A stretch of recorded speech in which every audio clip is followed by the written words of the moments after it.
Hey everybody, and welcome back to Techstrong Unplugged. I'm your host, Nathan Solomon, and this is episode 22 of our series. In this episode, we're taking you to ViewConf 2024.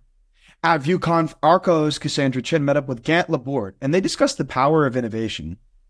Gant is the Chief Innovation Officer at Infinite Red, and in this discussion, we'll explore the intersection of technology, leadership, and culture. As someone who's risen from a developer to a leader, Gant sheds light on the importance of creativity and rest in the tech industry. Without further ado, let's head over to ViewConf 2024. Welcome back to Techstrong Unplugged. My name is Cassandra Chen, and today we have Gant. Hey, everybody. Can you introduce yourself? Yeah, sure. My name's Gant Laborde. I've been in software development for over 20 years. I have worked at a myriad of companies before finding open source, which got me into the world of finding my business partners, one in Portland and the other one in Las Vegas.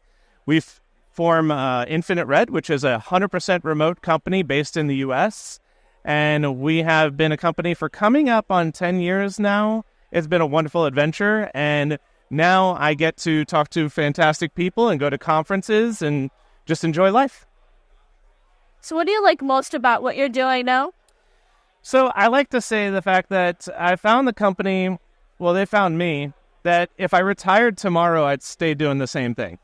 And that's the luxury of something that you really don't learn growing up in the United States. It's always about get more, have more, hustle more, sleep less. And I don't know if just the tech industry has figured it out, but sleeping is important, rest is important, creativity is important. You can't slam people into a creative environment. And where I am now, I get to work creatively. I get to work with the best people in the world, and I get to just enjoy things. So the ultimate part of what it is like you get to choose now who you surround yourself with. And that's my luxury. I get to choose who I get to surround myself with. What is your main job? What do you do? So I am the Chief Innovation Officer of Infinite Red. What I used to be is just a developer there, and I loved it so much that I was leading initiatives, open source, conferences, and then ultimately I was getting job offers from all the big companies, and I said, I need to find the excuse to stay. And they said, come in and be an owner. So I bought in as an owner in the company, and now I have this innovation front end where I go out and I find technologies that are coming up and coming. I know a ton about AI. I've been doing AI since 2017, and I wrote a book on it called Learning TensorFlow.js with O'Reilly Publishing. And I get to sort of steer the ship with the long-term viewpoint that our company really appreciates.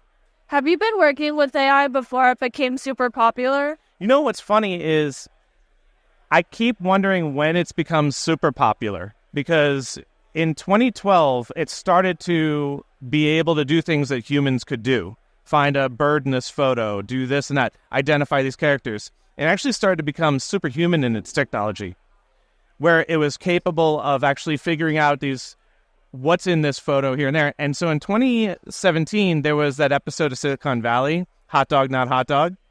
And I saw the source code for it. And I said, how come I can't read this? I've been coding for so long. How come I can't read the source code? And that got me into machine learning then.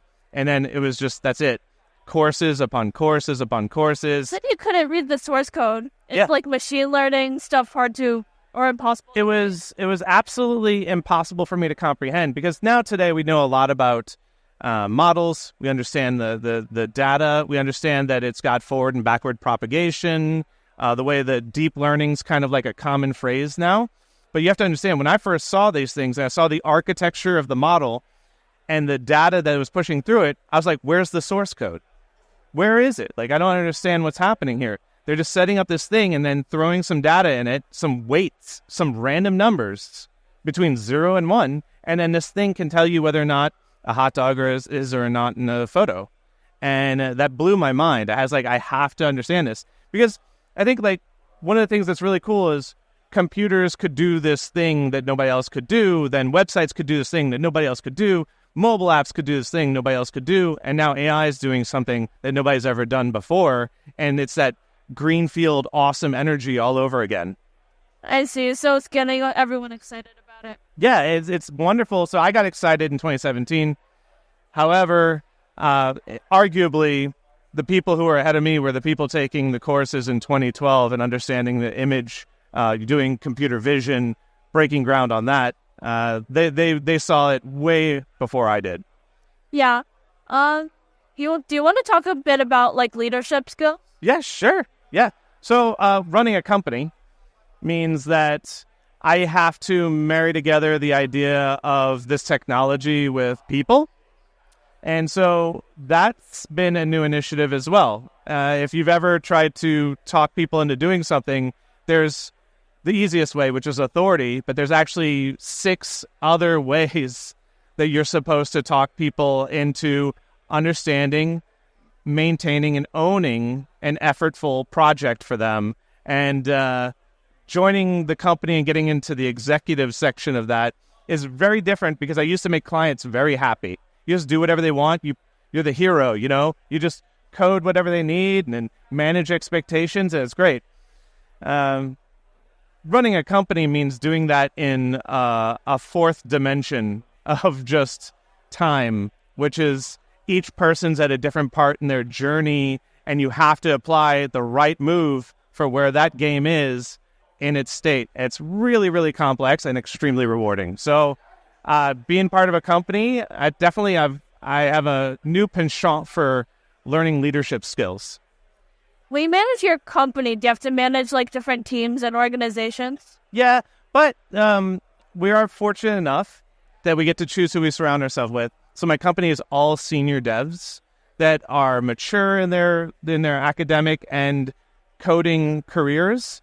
And so managing them really is a lot easier. If I was really brave, I would manage juniors. But that gives me somewhere to go too, right? I have to start somewhere. Managing senior software devs is both rewarding and easy. Do the seniors manage juniors? No. We actually, since we're only 30 people, and, every time I tell people that, they're like, I can't believe your company is only 30 people, because if you look up anything on some of the React Native mobile development, we're the first company that comes up, and we're the U.S. powerhouse for that. So what ends up happening is we only have 30 people, and so we don't actually have any junior developers, which is kind of nice. It helps us sell some contracts. They're like, we want nothing but seniors. It's like, that's all we have.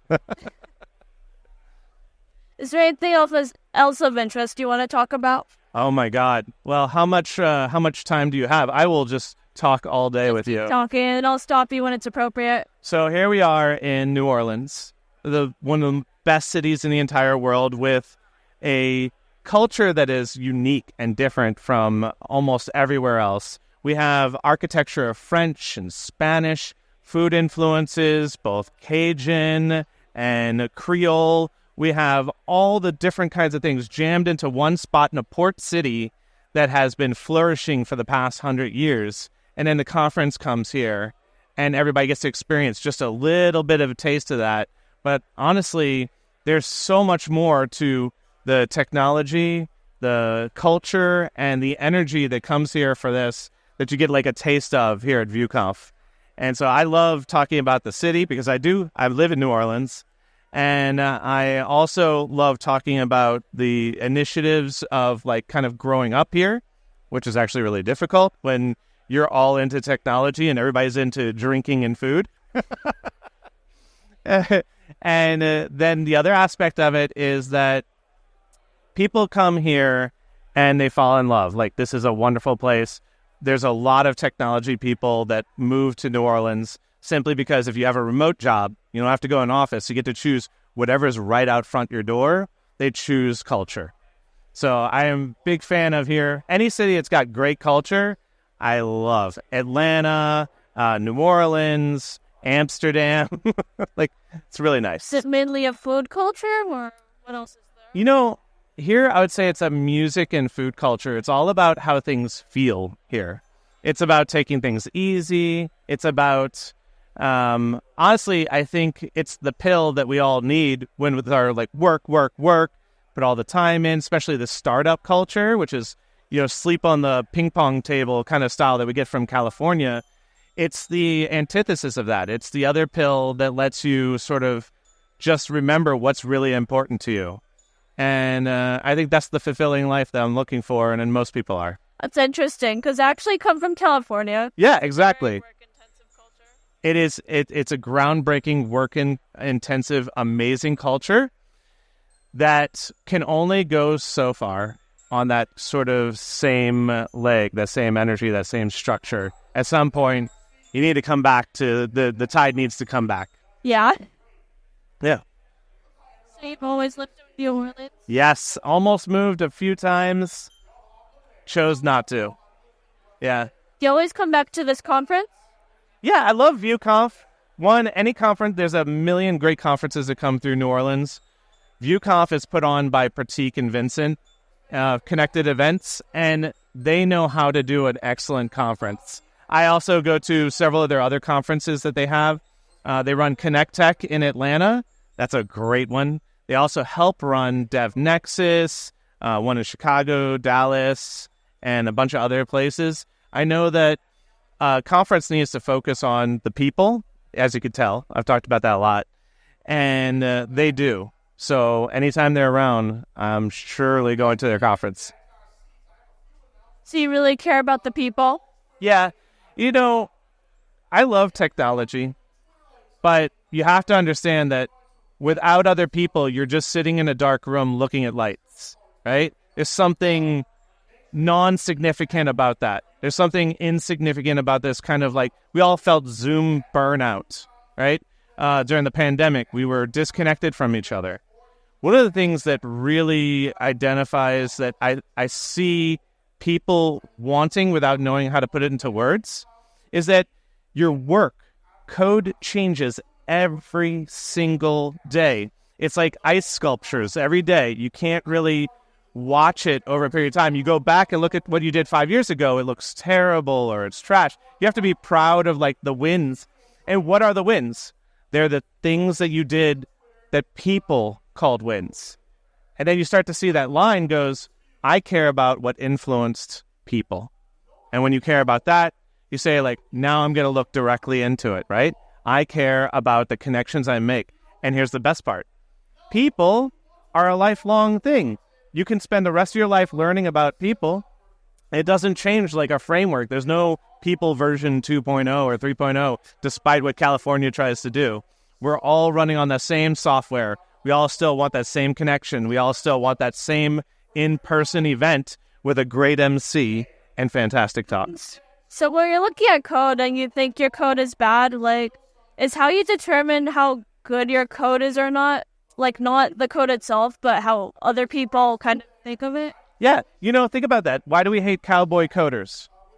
Because projects used to be so small, there would be like one person who wrote those apps.